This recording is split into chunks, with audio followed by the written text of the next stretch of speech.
Muito bem, estamos de volta com a terceira e última parte do nosso programa de hoje. Aliás, hoje tivemos 4 partes, né? Porque na abertura também valeu como entrevista. Então, diferente dos dias anteriores, tivemos hoje 4 blocos. Este é o último, tá?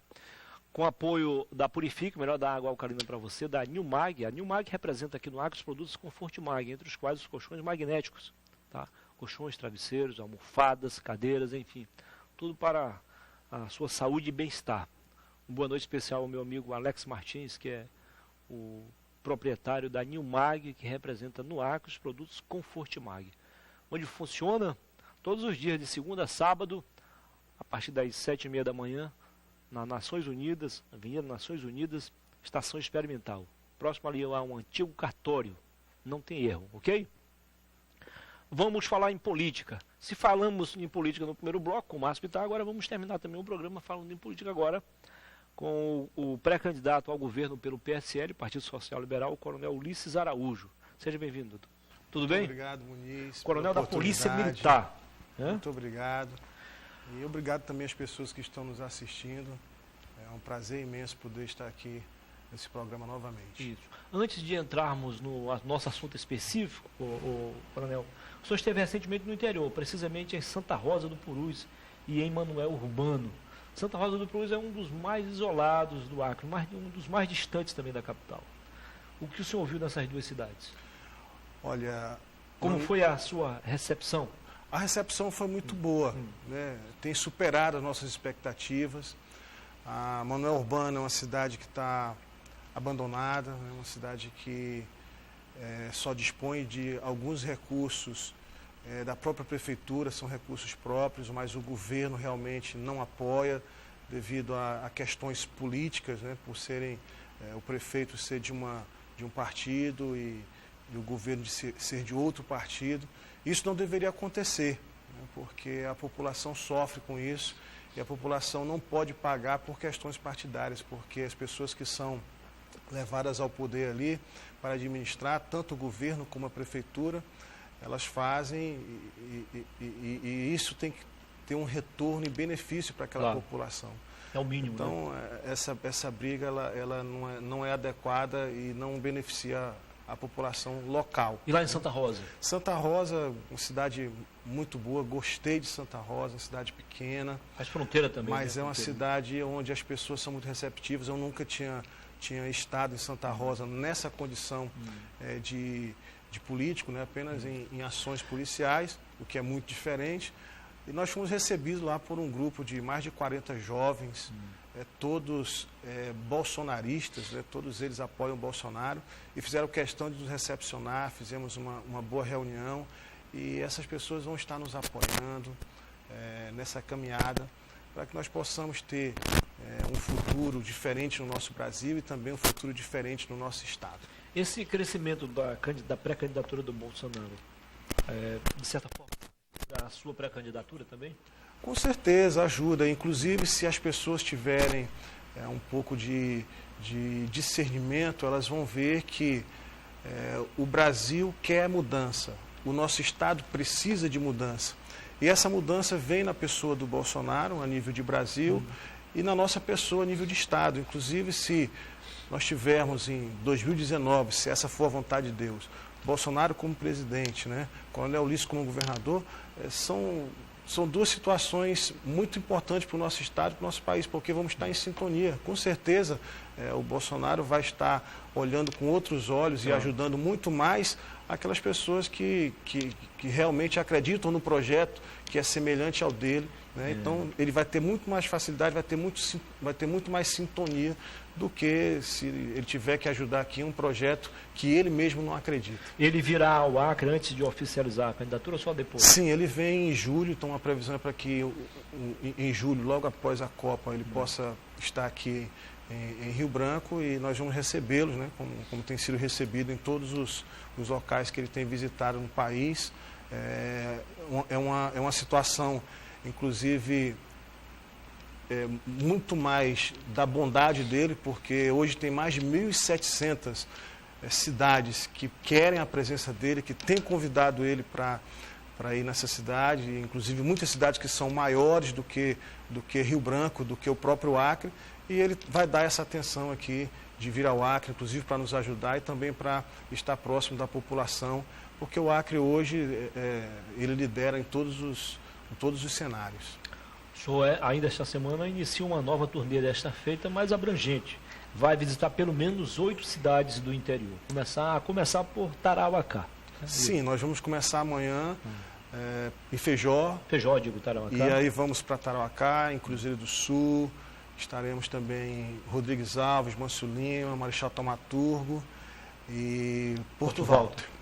Porto Walter também muito distante. Porto Walter, assim mas como o Marechal Thaumaturgo. Mas nós temos que conhecer a realidade de cada município, de cada local, para que nós possamos elaborar dentro do nosso plano de governo que será apresentado no momento da convenção, aquilo que nós queremos para cada cidade, né? Eu estive verificando e olhando as notícias, né? É um anseio, por exemplo, lá de Rodrigues Alves, uma ponte. Fizeram até o pessoal estão fazendo hoje um movimento para que essa ponte venha sair. Algo que já era para ter acontecido há muito tempo, né?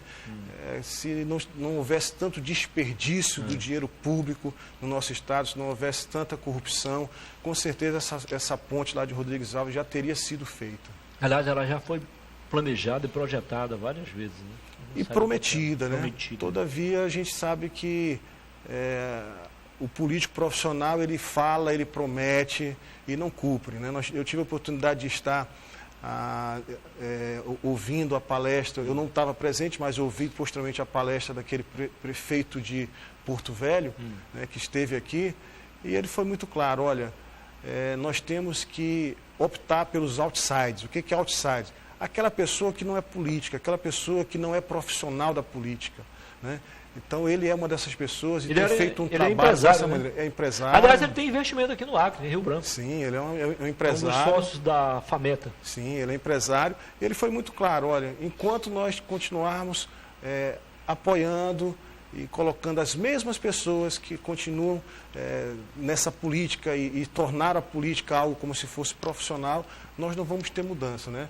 E é muito claro isso, porque nós vemos, por exemplo, que quando os militares entregaram, em 1983, entregaram o governo para o Sarney, na época, né? E hoje a gente continua vendo o Sarney, a família dele, passa de pai para filho, de irmão, enfim, coloca a família todinha para se locupletar em detrimento do prejuízo da população. A mesma coisa tem acontecido no nosso estado, né?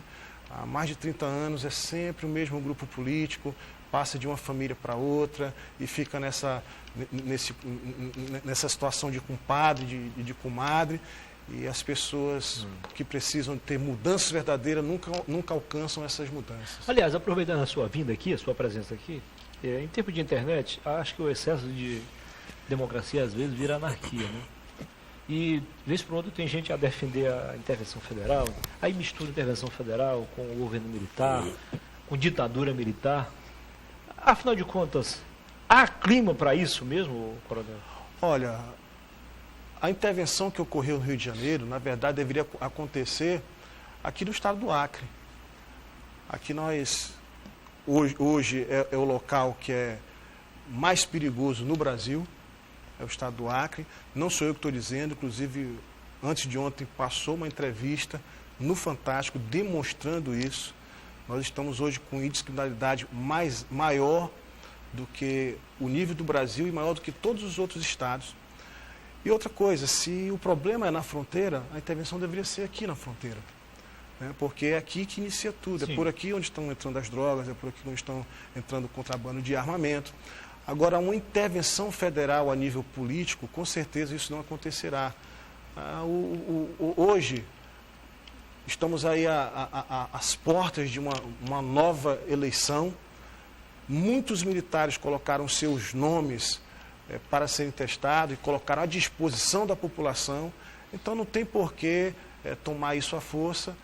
E outra coisa, a população escolhe. Se a população quer continuar do jeito que está, elas vão votar nessas mesmas pessoas. Se elas querem uma mudança, vai ter mudança. Eu acho que a melhor revolução no momento tem que ser nas urnas. Lógico, porque não nós temos um militar no Brasil como Bolsonaro, eleito pelo povo, com legitimidade. Por que não ter aqui no Estado um militar eleito pelo povo com legitimidade? Coronel, eu não consigo compreender o que se passa na cabeça dos brasileiros. O senhor lembra que em 2013 quebraram tudo, barbarizaram do norte a sul? Sim. No ano seguinte, quem foram os finalistas da eleição? Quem foram os classificados para o segundo turno? Partidos tradicionais, PT e PSDB. E aí não tinha opção? Tinha mais de 15 opções, sei lá, candidaturas diferentes, candidatos diferentes. Nenhum obteve apoio popular. As pessoas têm medo da mudança. E eu quero dizer aqui para os senhores que estão nos assistindo, não tenham medo da mudança não, tenham coragem para mudar. Porque se nós não mudarmos, nós vamos continuar na peia.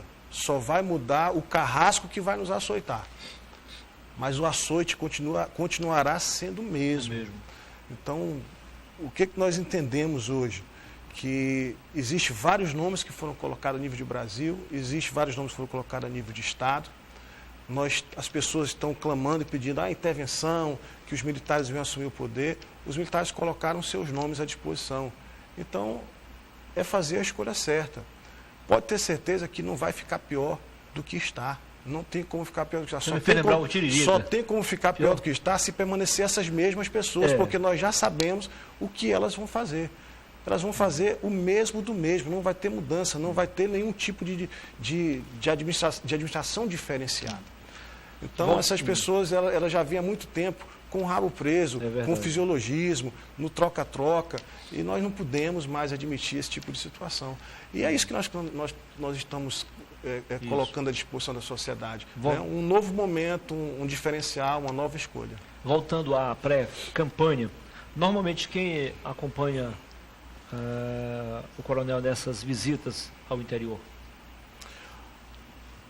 Nós temos uma equipe, uma assessoria que nos acompanham, de cinegrafista, de fotógrafo, mas alguns pré-candidatos que são daquela área, pré-candidatos a nível proporcional, tanto para federal como para estadual, também nos acompanham. Tenho acompanhado também o nosso pré-candidato a senador, que é o Paulo Pedraza, algumas vezes o Bocalon, que é um dos pré-candidatos a federal e que é um exemplo de oposição verdadeira nesse estado, também tem nos acompanhado à medida do possível, até porque nós não podemos muitas vezes estar andando todo mundo junto, porque nós temos que correr várias frentes, porque nós somos poucos, né?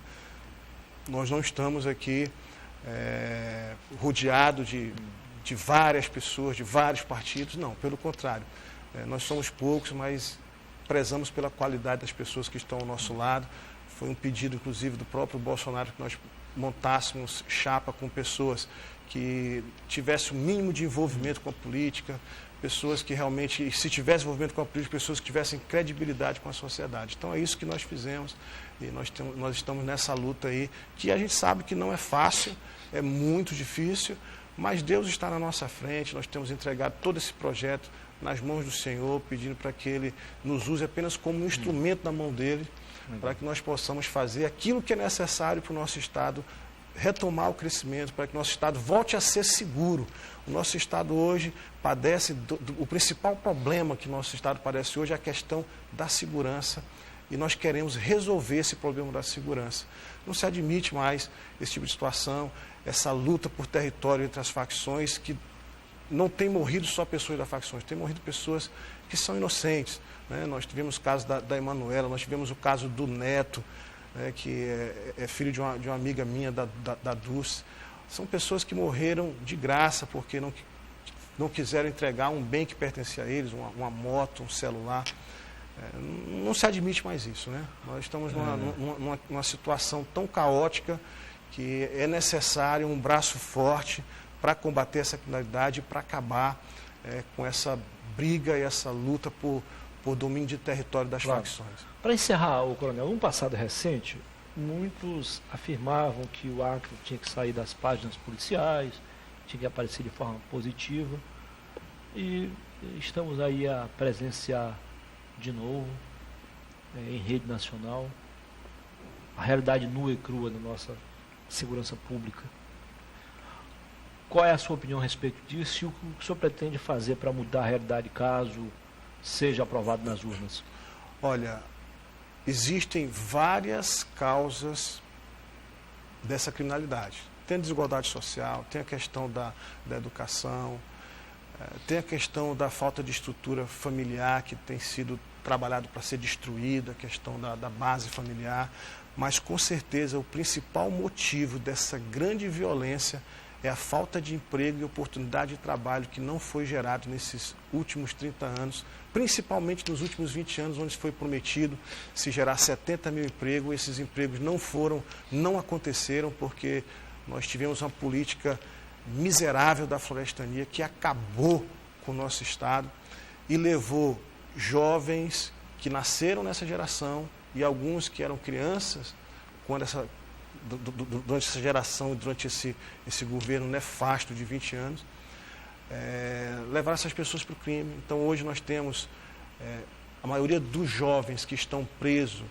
nasceram nessa geração, muitos jovens que vieram da zona rural porque não se incentivou a questão da produção, e muitos jovens, mais de 50% de jovens que vieram da zona rural encontram-se na criminalidade. O êxodo rural aumentou. O êxodo rural aumentou, mas o problema é que as pessoas vieram aqui atrás de uma oportunidade e chegaram aqui, nós temos pessoas que são formadas em assistente social, em psicologia, em biomedicina, e estão todas desempregadas porque o nosso Estado não cuidou de um desenvolvimento econômico para a nossa população, para a sociedade, para as pessoas. Então, o principal motivo que nós vamos ter que combater é essa questão da falta de emprego. Então, nós vamos ter que voltar à vocação inicial do nosso Estado, que é a produção agrícola, utilizando a mecanização, o agronegócio, o incentivo à pecuária, para que nós possamos ter a geração de emprego com as indústrias que vão poder vir, lógico, após nós fizermos esse incremento, porque nenhuma indústria vai vir aqui se nós não temos a matéria-prima. Verdade. Então, se o nosso setor primário não funciona, como é que nós queremos indústria aqui? Então, qualquer um pré-candidato, nós vamos trazer indústria como aconteceu na eleição passada, vou trazer indústria, vou fazer isso. Não vai fazer enquanto nós não aniquilarmos com essa política da florestania de uma vez por todas. Legal. Se você não acompanhou o nosso programa desde o início, eu acabei de conversar com o coronel Ulisses Araújo, pré-candidato ao governo do Acre pelo PSL, Partido Social Liberal. Coronel, muitíssimo obrigado pela entrevista e eu que agradeço, boa sorte nessa nova viagem. Muito obrigado. Que Deus abençoe a todos que estão nos ouvindo, que Deus abençoe o estado do Acre, que Deus abençoe o Brasil. Legal. Que antes de encerrar o programa, quero mandar um boa noite a uma amiga nossa em comum, a professora Cláudia Valente, que não perde uma edição do programa. Sua admiradora também. Gente boa, gente fina. Está dando a sua parcela de colaboração, né? Tem um trabalho muito bom ali na Baixada da Sobral agora. É verdade. Na Escola Boa União. Muito obrigado pela audiência. A gente volta amanhã, se Deus quiser, com mais um bom programa para você. Boa noite e bons sonhos.